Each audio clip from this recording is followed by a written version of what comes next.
ایک دفعہ نا جی زمزم جہاں سے بھرتے ہیں وہاں سے لوگ زمزم بھر کے جا رہے ہیں. اس وقت 10 لیٹر کا کین الاؤ تھا.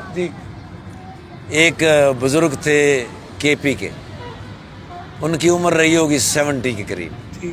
انہوں نے وہ زمزم کا کین بھرا، تھوڑی دور چلے تو رکے، پھر انہوں نے نیچے رکھا، پھر بیٹھ گئے، پھر وہ اٹھے، کین انہوں نے رکھا، پھر چلے. جب دوسری جگہ گئے تو میں نے اپنا کام سارا چھوڑا. ان کو میں نے کہا باقی دوست، میں نے کہا یار یہ سنبھالنا، میں ابھی آتا ہوں. میں گیا اس بابا جی کے پاس، میں نے ان سے کہا، میں نے کہا میں کین آپ کا چھوڑ دوں؟ تو انہوں نے مجھے ہاں یا نہیں کچھ بھی نہیں کہا.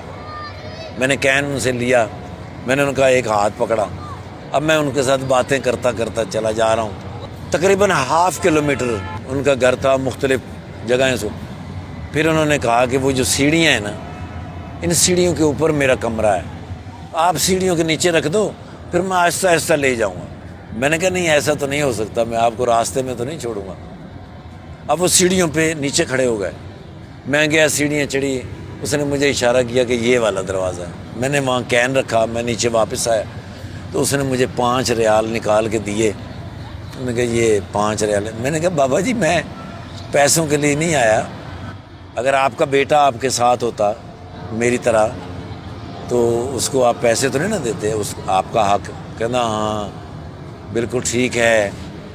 ابھی بیت اللہ کس طرف ہے؟ تو میں نے میناروں سے دیکھا، میں نے کہا وہ اس طرف ہے. وہ بابے نے ایسے ٹرن کیا، ایسے جھولی اٹھائی اور اس نے میناروں کی طرف، بیت اللہ کی طرف کہا، یا خدایا پاکا میرے اس حج کا ثواب اس کو دے دے، میں پھر کبھی آ جاؤں گا.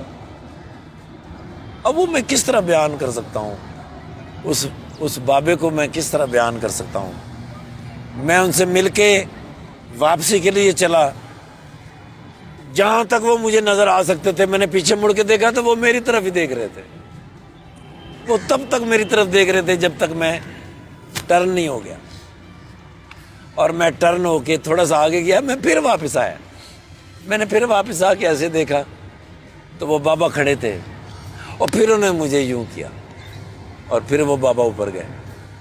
اب اس بات سے مجھے جو بات یاد آتی ہے کہ جب میں پہلی دفعہ اپنے گھر میاں چنوں سے کہیں جانے کے لیے نکلا تو میری ماں دروازے تک چھوڑنے آتی تھی.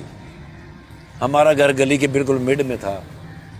جب میں بالکل گلی کے کارنر سے میں مڑتا، میری ماں مجھے دیکھ رہی ہوتی، میں ایسے کر کے مڑ جاتا، پھر میں جان بوجھ کے تھوڑا آگے جا کے واپس آتا تھا. پھر واپس آتا، ماں وہاں کھڑی ہوتی تھی، پھر میں دوبارہ سے یوں کرتا.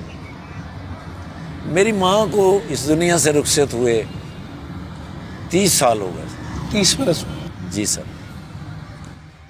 تو بیت اللہ کے اندر جب میں نے اس بابا کو دیکھا، پھر میں نے جا کے جب مڑ کے دیکھا، واپس آ کے دیکھا تو وہ بابا نے جب مجھے یوں کیا تو میں نے پھر اپنی ماں کے لیے دعا کی. تب مجھے پتہ چلا ماں مرتی نہیں، وہ کسی نہ کسی شکل میں کہیں نہ کہیں آپ سے ضرور ملتی. تقدیر الہی کے نوشتے بھی وہی ہیں، اللہ بھی وہی اور اس کے فرشتے بھی وہی. اتر سکتے ہیں تیری امداد کو ملائک اب بھی، گر ذات الہی سے تیرے رشتے بھی وہی ہیں. پیارے دوستو، اگر آپ کو ہماری ویڈیو پسند آئے تو ویڈیو کو لائک کریں، شیئر کریں اور کمنٹ کریں. شکریہ.